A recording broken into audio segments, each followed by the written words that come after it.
नमस्कार आदरणीय दर्शक, तपाईलाई आज पनि एउटा छुट्टै विषयमा जानकारी गराउनको लागि एउटा सामग्री लिएर आएको छु। पछिल्लो समय कोरोनाको कहर विश्वभरि फैलिरहेको सन्दर्भमा एकजना विश्वव्यापी विश्लेषकले अमेरिकाले के कारणले गर्दाखेरि चाहिँ कोरोना नियन्त्रण गर्न सकिन भन्ने सन्दर्भ र कोरोनाको संक्रमण सुरुवात भएको चीनमा कोरोनालाई नियन्त्रण गरिसकेपछि सैन्य अभ्यास सुरु गरेको सन्दर्भलाई आजको भिडियोमा विशेष खुराकको रूपमा लिएर आएको छु। सबैभन्दा पहिला लागौं यसकारण अमेरिकाले कोरोना नियन्त्रण गर्न सकेन नोम चम्स्कीको तर्क सन्दर्भमा एउटा सामग्री। विश्वकै प्रख्यात विश्लेषक, आधुनिक भाषा संज्ञानका पिता, दार्शनिक एवं लेखक नोम चम्स्की शेक्सपियर र बाइबल पछिका चर्चित लेखक गनिन्छन्। तिनै चम्स्कीले अहिले अमेरिकामा बढिरहेको कोरोना र नियन्त्रणका लागि भएको प्रयासबारे राजनीतिक व्यवस्थासँग जोडेर केही तर्क अघि सारेका छन्। उनका अनुसार अहिले राष्ट्रपति डोनाल्ड ट्रम्पले कोरोनाको केन्द्र बनेको अमेरिकामा वाशिङटनका शासक अर्थात् डोनाल्ड ट्रम्पले कडा कदम चाल्न नसक्नु स्तब्धपूर्ण छ, जबकि यस भाइरस र महामारीहरू आइरहन्छन् भन्ने पहिलादेखि नै थाहा छ। यसको मुख्य कारण नव उदारवादी कट्टरपन्थी हो। यसले निजी पुँजीपति वर्गलाई अनुदान दिन्छ, हस्तक्षेप होइन। पुँजीपति वर्गले फाइदाका लागि काम गर्न सक्दछ, त्यसकारण हस्तक्षेप हुन सकेन महामारी विरुद्ध। त्यसकारण अमेरिकाका औषधि कम्पनीहरूले फाइदा नहुने भएरै पूर्व तयारी गरेनन्। राष्ट्रपतिले स्वास्थ्य कोषहरूमा कटौती गरे र अहिले अमेरिकीहरू स्तब्ध छन्। अहिले अमेरिकामा पर्याप्त परीक्षण समेत भइरहेको छैन र स्पष्ट तथ्याङ्क र तथ्यहरू समेत दिन सक्ने अवस्था देखिँदैन, चेम्सले भनेका छन्। कोरोना भाइरस फैलन चीन जिम्मेवार रहेको अमेरिकी आरोपको समेत खण्डन गर्दै चेम्स्कीले चीनले सुरुमा नै यो नयाँ भाइरस फैलिएको भनेर विश्व स्वास्थ्य सङ्गठनलाई दिएको, तर यसलाई पश्चिमाहरूले बेवास्ता गरे र अहिले शिकार भइरहेका छन्। यी सबै कुराको समस्या भनेको नव उदारवादी प्रणाली हो, जसमा राज्यको हस्तक्षेपकारी भूमिका हुँदैन। मलाई लाग्छ अमेरिकामा अनुमान गरिए भन्दा पनि बढी यो भाइरसले सङ्कट ल्याउँदैछ, चेम्स्कीले भनेका छन्। हो, सुरुमा अमेरिकी राष्ट्रपति डोनाल्ड ट्रम्पले कोरोना भाइरसलाई चिनिया भाइरस भन्दै बेवास्ता गरेका थिए र अहिलेसम्म पनि उनी मास्क नलगाउने भनेर अटेर गरिरहेका छन्। दिनानुदिन उसको मुलुकमा 2000 भन्दा बढीको ज्यान गइरहेको छ। अझ नेपाली आप्रवासीहरू पनि त्यसको चपेटामा छन्। दर्शक, यो एउटा सामग्री भयो। अब अर्को एउटा सामग्री कोरोनासँगै सम्बन्धित छ। चीनको वुहानबाट फैलन सुरु भएको कोरोना भाइरस कोभिड-19 अहिले चीनमा मृत्यु दर अथवा मृतकको संख्या शून्यमा झरेको छ।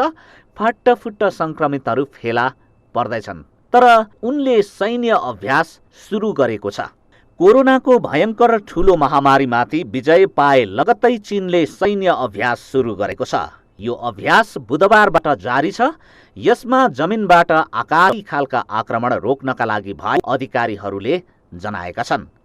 चिनिया जनमुक्ति सेनाले जल, थल र हवाई युद्धको अभ्यास गरेको हो।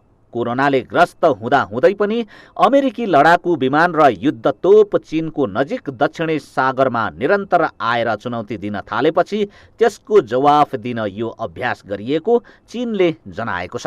ग्लोबल टाइम्सका अनुसार सर्फेस भेसल्स, पनडुब्बी र अत्याधुनिक युद्ध विमानहरूको यो अभ्यासमा सामेल रहेका छन्। जनमुक्ति सेनाको नेभी युनिटले जस्तो सुकै परिस्थितिलाई सागरमा सुरक्षित गर्न सकिने बताएका छन्।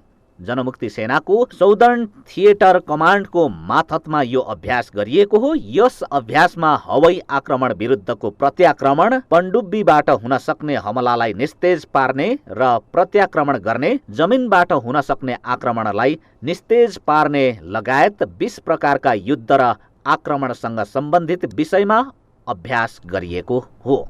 चीनले आफ्नो आकाश, समुद्र र जमिनको कुनै पनि स्थितिमा सुरक्षा गर्न जनमुक्ति सेना सक्षम रहेको बताएको छ।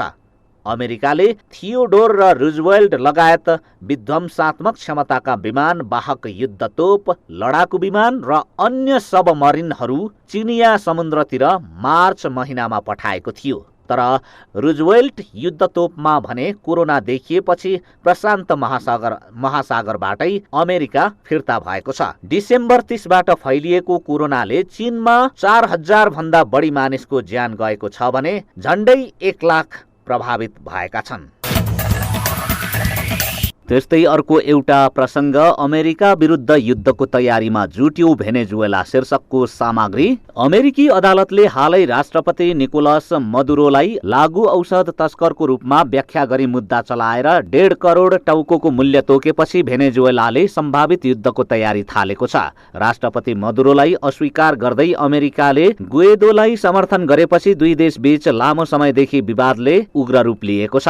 राष्ट्रपति मदुरोले देशभर सबै खालका हतियार र विशेष गरी तोपहरू तैनात गर्न सेनालाई आदेश दिएका छन्। उनले विश्वभरका नेता र देशहरूलाई समेत सहयोगको लागि अपील गरेका छन्। अमेरिकाले भेनेजुएलामाथि आक्रमण गर्न सक्ने पूर्वानुमानका आधारमा यो तयारी थालिएको हो। उनले कुनै पनि बेला अमेरिकाले आक्रमण गर्न सक्ने भन्दै देश र जनताको रक्षाका लागि जवाफी हमलाको तयारीमा लाग्न आदेश दिएका हुन्।